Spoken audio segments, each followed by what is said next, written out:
So when the exhibition happened, it was sold out because people saw something totally new, and you would see it maybe, for example, in Europe, but nobody saw it over here. And I took, for example, like the dirhams, the coins over here, and I turned them actually into tables. Oh wow! Yeah, so I had one of my dearest collectors, to be honest, over here. He came to and it was the first time I met him during the opening. He came inside and he was like, I want all of them. And I was like, straight. Yeah, straight. How did that make you feel? That's amazing. No, that made me feel so happy because that means like people are receiving like the messages behind these pieces in a total different way. Yes. And the year after, I was not very encouraged, to be honest. And then one of my collectors that I met at that time, he told me, like, I was telling him, like, I'm not feeling encouraged, like, to repeat the experiment again. He looked at me and he said, like, it was successful.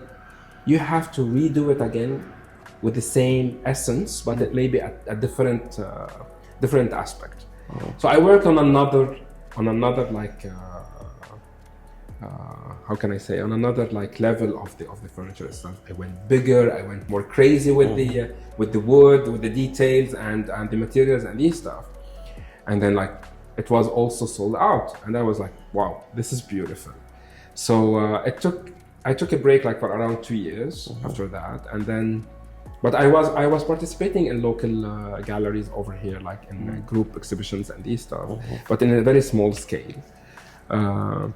But then I went for the third tafasil version.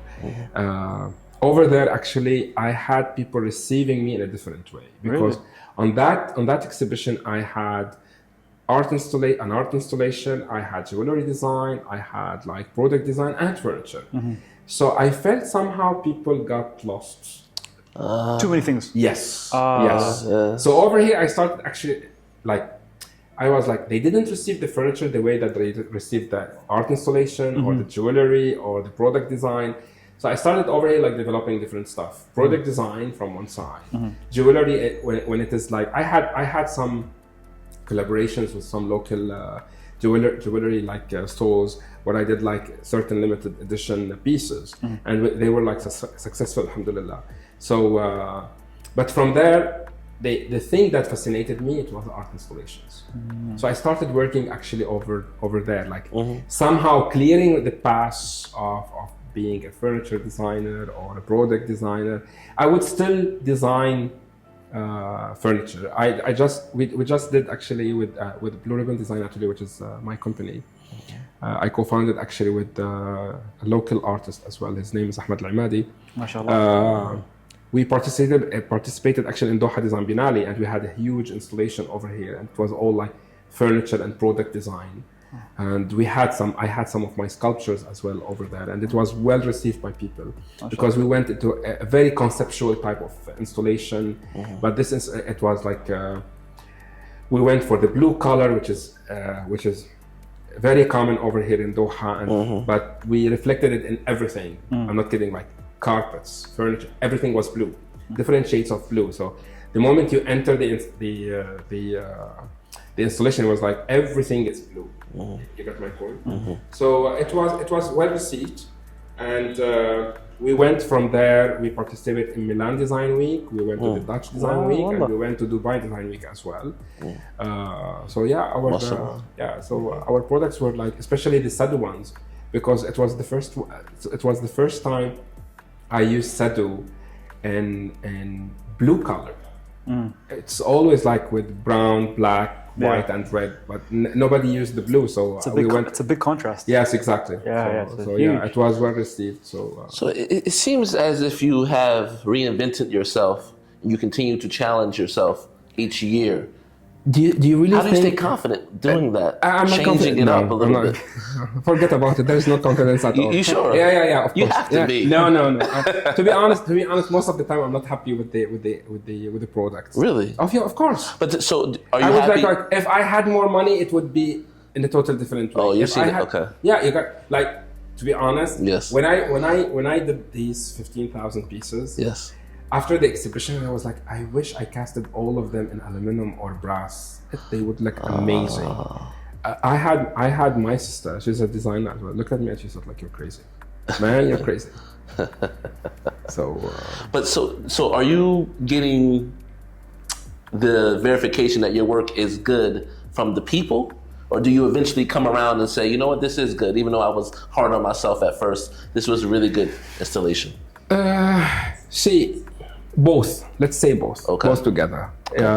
It's not easy, to be honest. If you're not going to criticize yourself, you would be dumb. I'm sorry, but yeah, like I never saw my work as the perfect one. And I never saw the final product as like the best one, for example. I would always say, like, I would have done it better if I had more time, maybe more resources, or why I didn't think the other way, for example. So when it comes to, you said earlier that you talk to yourself. yeah, We all do, by the way. It's I do as well. Yeah, of course. We all do. Yeah. So obviously, How many of your personalities? you talk who knows, about? lost count. But obviously, you play two parts to yourself. You are critical and you are the biggest fan. So the question I want to ask you is that when do you think, you know what, today, Bachir, good job today? Or when do you say, man, like you said earlier, if I had more time, more money, more this, I could have made it better. So when is the fine line between being critical and the fine line giving yourself a pat on the back? Like when do you, like, do you get what I'm saying? Yes, I understand you, but I don't remember giving myself a long time ago. Long time ago. Yeah. So just stay critical. Yeah. Always critical. Long time ago, to be honest. See, Or is it because you're constantly after every exhibition and installation? From what I can tell so far, from the first one till where you are now, Yeah. you're constantly reinventing yourself, or there's an evolution that's happening. I think it's somehow evolution, and I do stand with the notion that artist has to be developing from one time to another. You got my point. I don't like to be stuck with one idea and khalas, that's it. This is my identity. I don't believe that artists should have identities the way that people think it is. Your identity is the way your message reflecting within your piece of art. You can work with different materials, but you still have your touch. Correct. And people will know that this is your touch, believe it or not. I know this. I've seen this actually with people telling me like, oh, we passed by this piece and we knew that this is yours, though there's like no label or nothing. So that's the question. Yeah. What is your brand? How would anyone know that this is a Bachir piece? Well, I don't think this question should be asked. Should be for the people. Yes, right? yes, because I see. don't see. I see myself when we started talking. Yes. I see myself actually with the cultural side of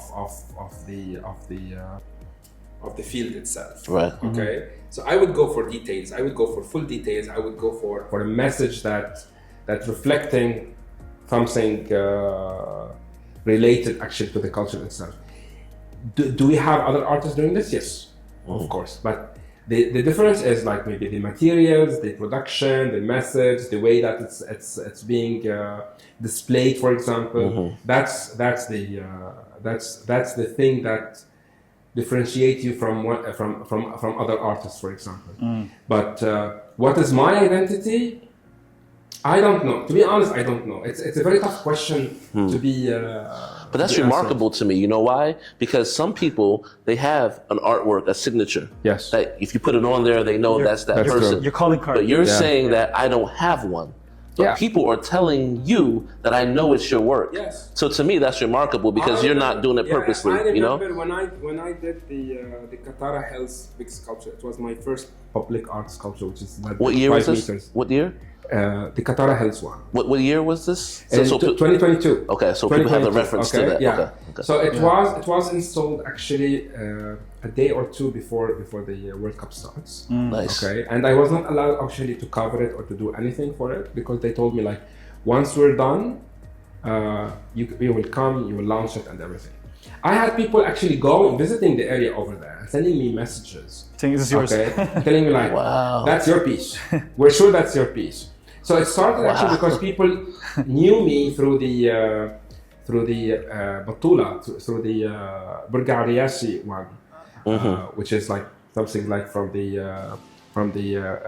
female traditions over here in Qatar and how they used to do. Because I took it from one side to another. It started like with Corona, where I started where I was like playing with it, and this installation between like a tradition and the new tradition, like where women used to wear it all the way until like, let's say, end of 70s, and then it started to decline. Is that the metal piece, the metal face piece? Yes. Okay. Yes. And then due to the coronavirus, women start actually to cover their faces but in a totally different mask. So I call it tradition and the new tradition. Okay. So it took a leap actually in during like the corona, where people saw it as an interactive piece and these stuff. And then I took the mask itself, the Batula itself, and I developed it into an art installation and then into like a home accessory with one of the galleries over here. I have a question. Sorry, cut you off. The big Batula in the museum. That's for Sheikh Hassan. Is that yours? No, okay. That's for Sheikh Hassan. Okay, you know the National Museum. That's the Batula. That's the big Batula of Sheikh Hassan. Yeah, okay, that's his mom's Batula. Okay. The one I'm working with is a total different Batula. It's called Burga Riyashi. Okay. And it's the limited edition Batula that was used by the elite because it was bedazzled with gold and these stuff. Got you. When I started working with it, lots of people over here in Qatar thought that it's not Qatari. So we had this debate, and I remember this time where Sheikh Faisal bin Qasim was at the gallery, and one of the visitors asked him like, "Is this like a Qatari thing?" And he looked at him and said, "Yes, my mom used to wear the same. And you can come to my museum and you will find it." So I visited his museum before, and I went through the private collection of Sheikh Faisal. And it's a beautiful collection. It's gorgeous. Yeah, it's absolutely. Gorgeous. Absolutely. So I saw these Burga Riyashi, and then I went to the Qatar National Library. I went through all these like old books in the Heritage Library, where they have it like hidden. To be honest, it's not like in the common one. You have to go down to the Heritage Library. So I started actually like going through the books to know if anybody like talked about this type of Batula, and it was mentioned over there like back in the 50s and the 60s, and that's lots of the women used to wear it, but only like in special occasions and these stuff. It's not like a daily use one. It's really cool history. I think people started relating me with that thing starting from there, to be honest. Okay, but then suddenly they will find like a new one, for example, in Old Doha port, which is totally different. It's nothing related actually to women. It's nothing, but it's related actually, for example, to the stray cats. I'm a person who loves cats, so I had this installation with the Design Doha Bin Ali with the stray cats, and then now it's developed into an art installation and sculptures in Old Doha port. Now I'm having a new one as well. So I do take aspects from not only from the traditions and the heritage itself, but also from the environment and the community. I love to highlight or to expose the light more about like stuff that maybe for you it means nothing, but for me it means a lot. Like for example, stray cats, it means a lot. Little birds, for example, it means a lot. So sometimes I like my art to have not only a message, but also to be holding a cause. Like to be highlighting more about certain type of cause. That's it. Yeah.